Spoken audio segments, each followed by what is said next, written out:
On vous souhaite la bienvenue à ériclatour.com. Dans quelques instants, on vous parle de la Fondation Santé où Richelieu-Rouville qui a maintenant un nouveau porte-parole. Philippe Laprise a cédé sa place à un autre humoriste et comédien originaire de Saint-Jean-sur-Richelieu qui est d'ailleurs revenu habiter ici même à Saint-Jean-sur-Richelieu. Il s'appelle Martin Vachon.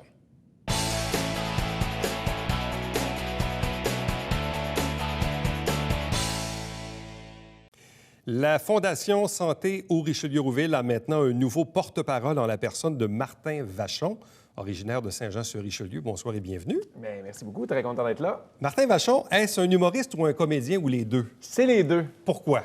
Bien, parce que je suis pas capable de juste faire une chose. Moi, j'aime ça, toucher un peu à tout. Et bien, mon cheminement m'a amené à ça. J'ai commencé ici, à Saint-Jean, quand j'étais au secondaire à Marcelin-Champagnat. J'ai fait un show à l'école secondaire en troisième année, je me souviens, puis j'avais fait de l'humour et j'avais vraiment beaucoup aimé ça. Et par la suite, j'ai dérivé, j'étais allé à l'école de théâtre et j'ai fait les deux depuis maintenant plus de 10 ans. Bon.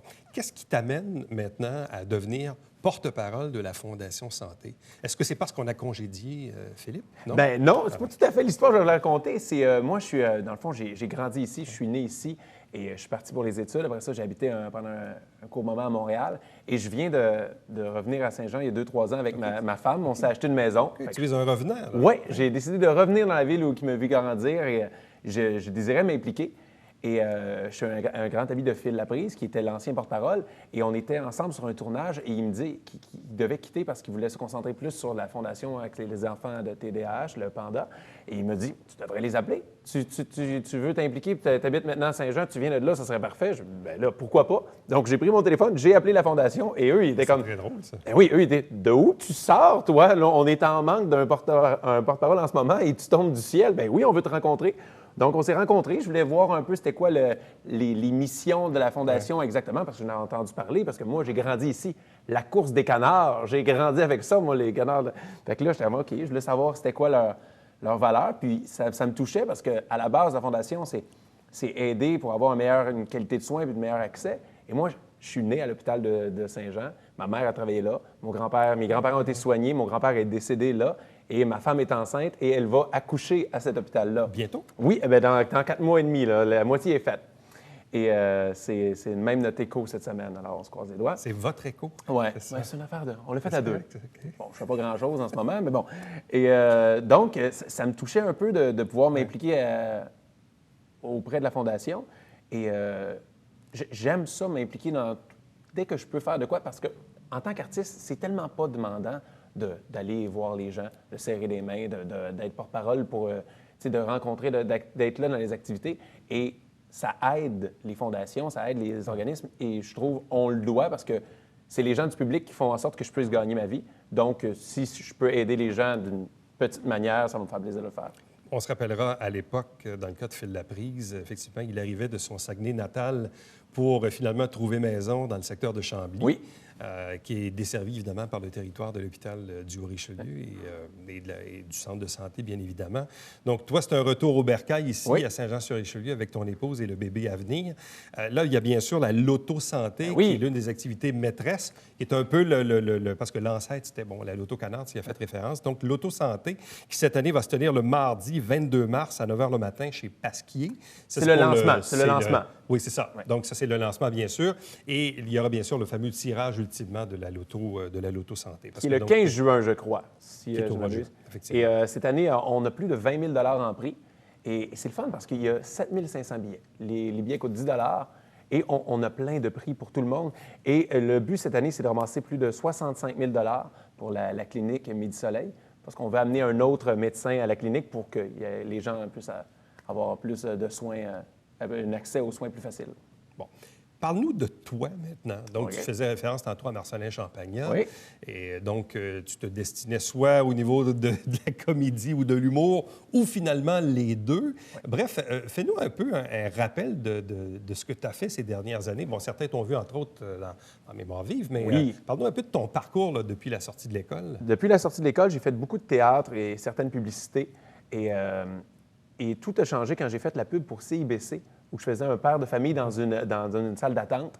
Et là, on dirait qu'il y a eu un déclic chez les agents de casting. Martin, j'avais maintenant le casting pour être un nouveau père. Et immédiatement après, j'ai eu l'audition pour La Galère, qu'il cherchait un nouveau père, mais il n'y avait pas d'âge en particulier qu'il cherchait.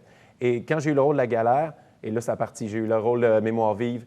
Et là, l'humour en même temps, ça a été l'année que j'ai fait mon premier gala juste pour rire. Parce que j'ai commencé aussi à faire de l'humour il y a 7 ans, à recommencer à faire la tournée des bars, à apprendre mon métier. Et là, depuis ce temps-là, j'ai fait 2 galas juste pour rire, 2 galas comédia. J'ai fait les premières parties de Peter McLeod. On veut lancer mon one-man show l'année prochaine. Et puis là, je suis en tournée avec une comédie qui s'appelle Ma première fois, avec Jonathan Roberge, Émilie Bégin et Roxane Bourdage, qui raconte les premières fois que des gens ont fait l'amour. Et c'est un show, on a fait plus de 70 shows en ce moment, on a presque 50 000 billets vendus. Et on se promène à travers le Québec pour aller parler de sexe et on va repeupler le Québec grâce à notre show.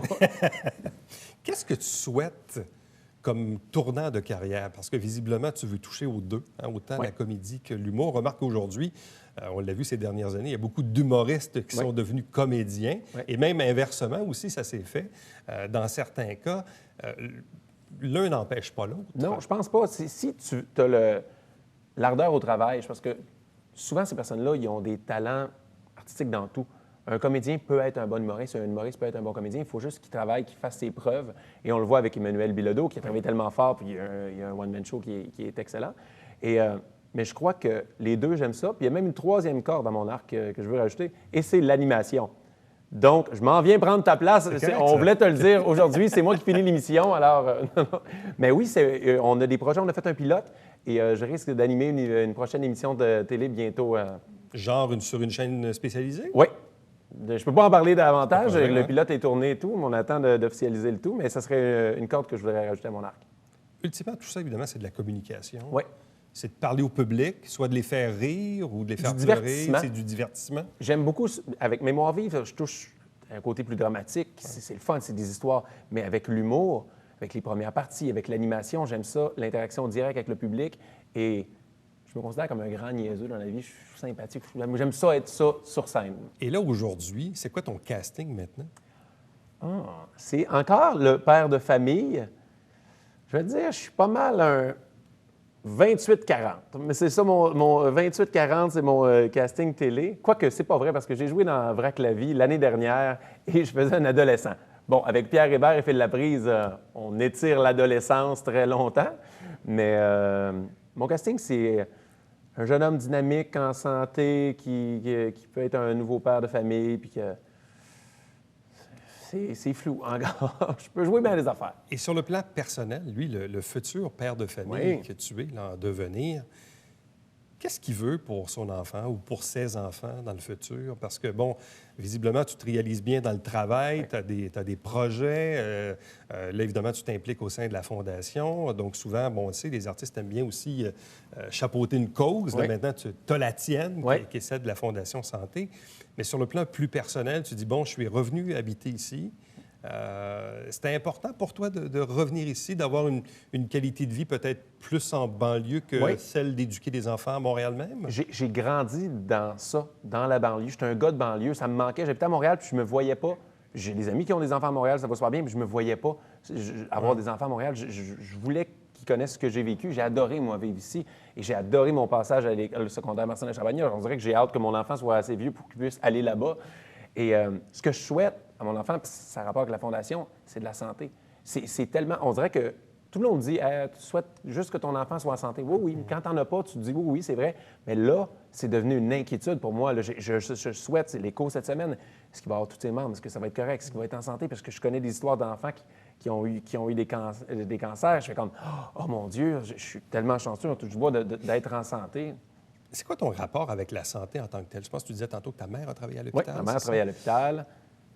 C'est quoi ton rapport avec ça? Parce que, bon, quand on est jeune et en santé, c'est pas une grande préoccupation. Peut-être là, oui, parce que tu vas avoir un enfant, là, ça devient une préoccupation. Oui, tu parlais de ton grand-père qui était décédé à l'hôpital. Bon, évidemment, nos grands-parents vieillissent, ça arrive. Mais quel est ton rapport par rapport à la santé quand nous, on est en santé? Mais moi, c'est pas quelque chose d'ésotérique, mais moi, je remercie la vie à tous les soirs pour la chance que j'ai d'être en santé. Parce que je réalise des fois, c'est niaiseux, OK? C'est vraiment un exemple niaiseux. Cette semaine, je me suis fait un torticolis. Mais j'ai été en tournée avec le show ma première fois. On était mardi, un torticolis, et j'ai 2 shows à faire et mes auditions de gala juste pour rire. Et là, je me disais, c'est niaiseux, j'ai juste un petit mal dans le cou et ça affecte toute ma vie à court terme et ma vie professionnelle. Puis c'est pas grand-chose, là, c'est une douleur dans le cou. Et là, je me dis, c'est niaiseux à quel point qu'on prend tout pour acquis, que quand ça va bien, c'est correct, tu te soucies d'autres choses, mais c'est tellement important la santé. Et puis, je le vois avec des personnes dans mon entourage qui ont des maladies. L'alimentation et l'exercice, ça fait tellement des bienfaits maintenant, mais pour plus tard. J'ai connu des personnes qui ont guéri de maladies parce qu'ils ont pris soin de leur corps toute leur vie.